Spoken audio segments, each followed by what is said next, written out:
नमस्कार दोस्तों, यात्रा का ये एपिसोड शुरू करने से पहले आपको कृष्ण जन्माष्टमी की ढेर सारी शुभकामनाएं। और आज मैं यात्रा में आप लोग को लेके चल रहा हूँ सारनाथ की तरफ। जी हाँ, जहाँ पर गौतम बुद्ध ने अपना पहला उपदेश दिया था। आज वहां पर आपको मैं दिखाऊंगा स्तूपों के बारे में और उनका इतिहास भी बताऊंगा कि क्या इतिहास रहा है और किस तरीके से भारतीय जीवन शैली को बदलने में महात्मा बुद्ध का बहुत बड़ा योगदान है। मेरे पीछे आप महात्मा बुद्ध को देख भी रहे हैं। तो चलिए अपनी वीडियो को शुरू करते हैं और अपनी इस यात्रा को लेके चलते हैं कंटिन्यूअसली यहाँ से सारनाथ की तरफ, जो लगभग इलाहाबाद से 130 किलोमीटर की दूरी पर है। तो मिलते हैं इस पूरे वीडियो के दौरान।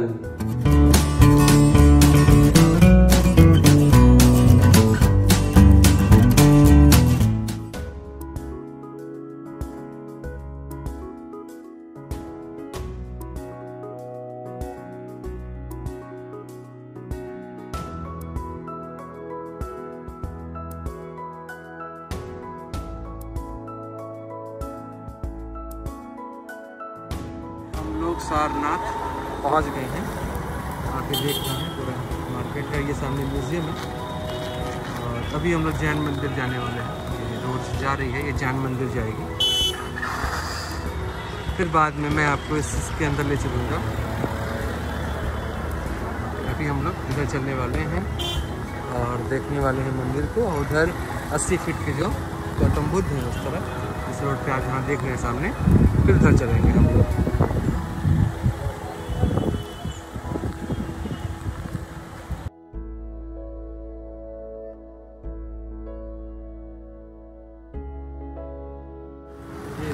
दिगंबर का जैन मंदिर,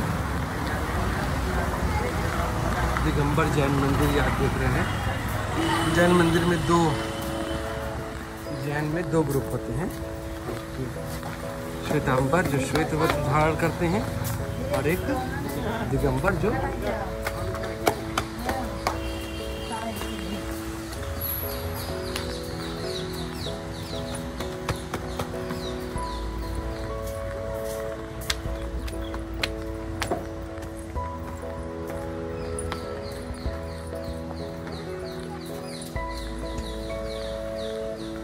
ये है जैन धर्म के 11वें तीर्थंकर भगवान श्रेयांसनाथ की जन्मस्थली।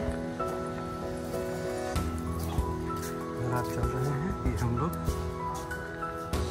हाँ, तो मैं बात कर रहा था कि दो ग्रुप होते हैं, दो सेक्ट बने, एक श्वेतांबर और एक दिगंबर।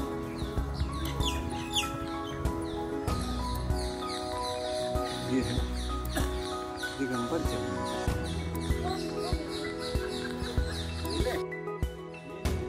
स्तूप इसे बोला जाता है। ऐसे बौद्ध स्तूप इसे इसलिए बोला जाता है क्योंकि महात्मा बुद्ध ने अपने धर्म का पहला उपदेश यहाँ दिया था। ऐसे बुद्धा के 4 स्थान फेमस हैं दुनिया में। पहला स्थान लुम्बिनी है। लुम्बिनी नेपाल में पड़ता है, जो जन्म स्थली के नाम से जाना जाता है बुद्धा का। बाकी दूसरा प्लेस है बोध गया, बिहार, जहाँ इनको ज्ञान की प्राप्ति हुई थी। और तीसरा प्लेस है सारनाथ। तो जब सारनाथ में महात्मा बुद्ध आए थे, उस जमाने में ये सारनाथ पूरा फॉरेस्ट था, जंगल था, यहाँ कोई मंदिर नहीं था और ये स्तूप भी नहीं था। तो इसी स्तूप के पास महात्मा बुद्ध ने एक 5 फुट का छोटा स्तूप बना के अपने धर्म का पहला उपदेश दिया। यहाँ से उपदेश देने के बाद वो कुशीनगर गए, गोरखपुर, जो लास्ट प्लेस है बुद्धा का। तो कुशीनगर में बुद्धा का महानिर्माण हुआ, मृत्यु हो गया। करीब 80 साल की अवस्था में उनकी मृत्यु हो गई। तो बुद्ध के मरने के लगभग 200 साल बाद सम्राट अशोक, जो राजा, कलिंग राजा थे, उड़ीसा में कलिंगा वो जीतने के बाद जब उन्होंने बौद्ध धर्म लिया, तो इस स्तूपा को राजा अशोक ने बनवाया महात्मा बुद्ध की आज्ञा। इसके अंदर महात्मा बुद्ध की पवित्र अस्थि है, कुछ राख वगैरह रख के 103 फीट हाइट और 93 फीट 2.5 मीटर चौड़ाई। बाकी स्तूपा पूरा सॉलिड है, अंदर जाने का कोई दरवाजा नहीं, कोई खिड़की नहीं। जो इस साइड से देखते हैं वही चारों तरफ से दिखेगा। ये केवल बुद्धा का समाधि जैसा बनाया गया यादगार के लिए। लेकिन कोई बुद्धिस्ट आता है किसी भी कंट्री का, Sri Lanka, Japan, Thailand, Burma, Korea, China, मतलब जिस भी देश में बौद्ध धर्म को माना जाता है, कोई बुद्धिस्ट आता है, इसका बाहर से परिक्रमा लेता है, पूजा पाठ करता है, यहाँ कैंडल्स वगैरह जलाता है। बाकी इस स्तूप में जो कार्विंग्स वाले पत्थर आप देख रहे हैं ना, ये ओरिजिनल हुआ अशोका के ज़माने का। बाकी जो प्लेन स्टोन है ये गवर्नमेंट ने नया लगाया इसके सेफ्टी के लिए। अभी ये आर्कियोलॉजिकल सर्वे ऑफ इंडिया के अंदर में है, तो गवर्नमेंट अपने हिसाब से इसका रिपेयर करता रहता है। बाकी इस स्तूपा का प्राचीन नाम था धर्मचक्र बोधि स्तूपा, लेकिन अभी इसे नया नाम दिया गया धम्मेक स्तूप। धम्मेक स्तूप के नाम से जाना जाता है, लगभग 2500 साल पुराना है। तो जैसे बुद्धिस्ट भैया इसका परिक्रमा लेते हैं, यही चीज़ है। आपकी इच्छा होगी 25 रुपये का एक टिकट लगता है इसके लिए। ऑनलाइन लेंगे तो 20 रुपये में आएगा, हैंड लेंगे तो 25 में आएगा। तो गार्डन के अंदर एक बार आपकी इच्छा होगी तो आप जाके एक राउंड कर लीजिएगा। बाकी यहाँ थोड़ा सा रूल्स जैसा मिलेगा खंडहर, तो खंडहर से जो भी अच्छी चीज़ें मिली, जैसे हम लोग का भारत का राष्ट्रीय चिन्ह है ना अशोक स्तंभ, वो भी यहाँ से निकाला गया। पहले वो एक पत्थर में था, 50 फीट ऊंचा था, लेकिन वो खुदाई में वो टूटा हुआ मिला। तो उसका हेड पीसेस जो शेर वाला भाग है, जितना हम लोग को रुपया पैसा पे बनता है, वो सारनाथ म्यूजियम के अंदर रखा है सुरक्षित। और महात्मा बुद्ध की छोटी बड़ी प्रतिमाएं, अपने हिंदू धर्म की प्रतिमाएं, ये सब कुछ सारनाथ म्यूजियम के अंदर। म्यूजियम के लिए 5 रुपये का एक टिकट लगता है। बाकी देखिए भैया, जैसे आप बता रहे थे बोध गया में मंदिरें बंद है, उसी प्रकार से अब भी यहाँ बंद है, यहाँ भी बंद है। ये जैन टेम्पल है। जैन धर्म में टोटल 24 भगवान हुए तीर्थंकर बोल के। सबसे लास्ट में महावीर जी 24 में तीर्थंकर। लेकिन इसके अंदर वाली मूर्ति देखिए, यहाँ पीछे ये देखिए, यही मूर्ति इस मंदिर के अंदर।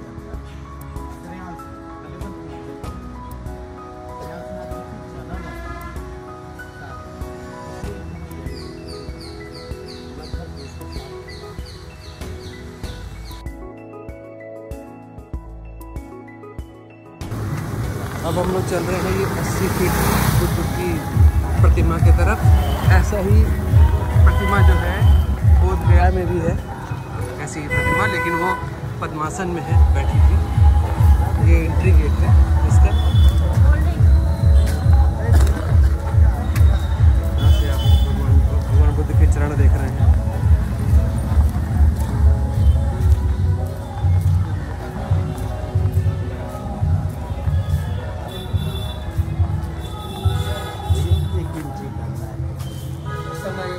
अपना पता डाला है 80 फीट के भगवान बुद्ध।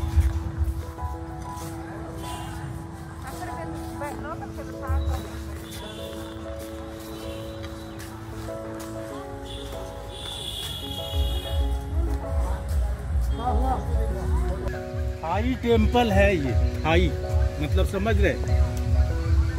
जैसे बोध गया में भैया आप गए हैं तो हर देश का बना हुआ है। यहाँ भी 4-5 कंट्री, 4-5 क्या करीब 5-7 मंदिर है यहाँ भी, अलग अलग country, Sri Lanka, Japan, Thailand, Burma, Korea, China, सब तो है। पीपल का नीचे और नदी का नाम था निरंजन, अभी उसको फाल्गु नदी बोलते हैं। तो यहाँ नहीं है, बोध गया में है।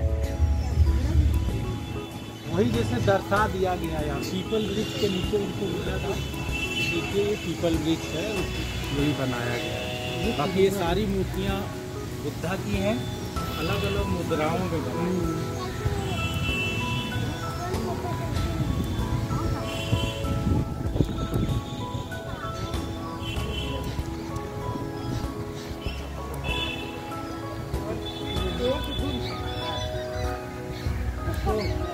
ये बोधि ट्री की रिप्लिका और ये भगवान बुद्ध ज्ञान की प्राप्ति की मुद्रा में। ये भूमि स्पर्श मुद्रा और पीपल का वृक्ष यहाँ पर भी आप देख रहे हैं।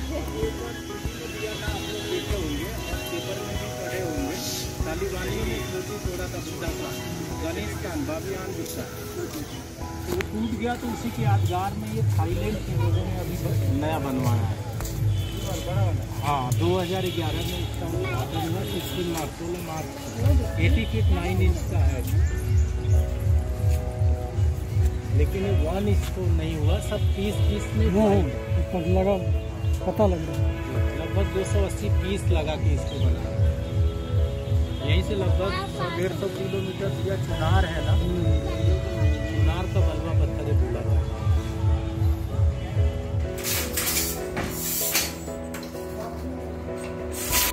ये देखिए हम लोग अब आ गए हैं सारनाथ कैंपस के अंदर और यहाँ पर आप रिमेन्स देख रहे हैं जो आज से 2500 साल पहले के रिमेन्स यहाँ पर बचे हुए हैं। धीमे धीमे आगे बढ़ते हैं।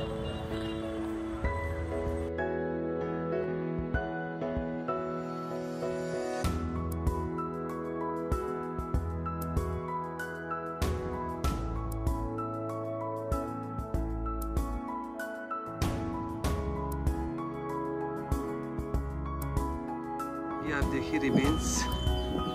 और बुद्ध धर्म भगवान बुद्ध के शांति के संदेश को पूरे विश्व में यहीं से प्रचारित किया गया था।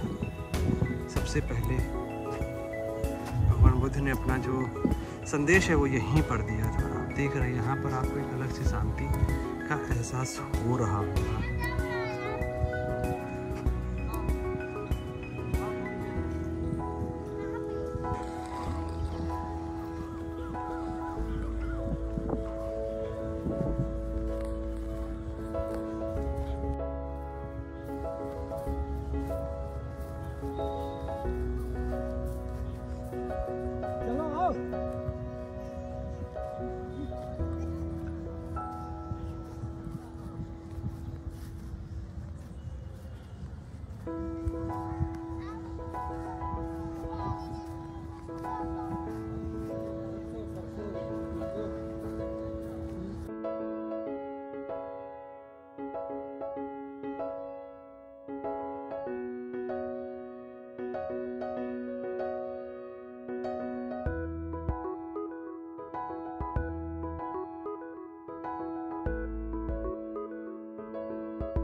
हम लोग म्यूज़ियम की तरफ चल रहे हैं और ये देख रहे हैं, ये बाहर ढेर सारी बुद्ध की मूर्तियाँ आपको लगी हुई दिखाई दे रही होंगी। और ये हमारी कार है टाटा टियागो, आप उधर देख रहे हैं। ये हम लोग चल रहे हैं म्यूज़ियम की तरफ।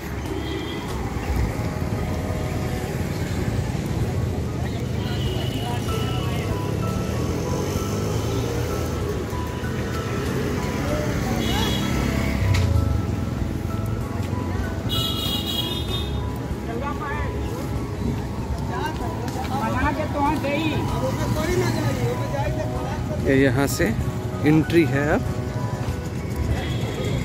हम लोग अंदर की तरफ चल रहे हैं। ये हमारी एंट्री पॉइंट यहाँ पर है। हम लोग देखिए म्यूज़ियम के अंदर जा रहे हैं।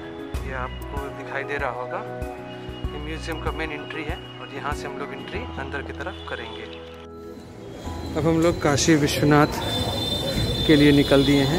ये गली है, इस गली से हम लोग अंदर की तरफ जा रहे हैं।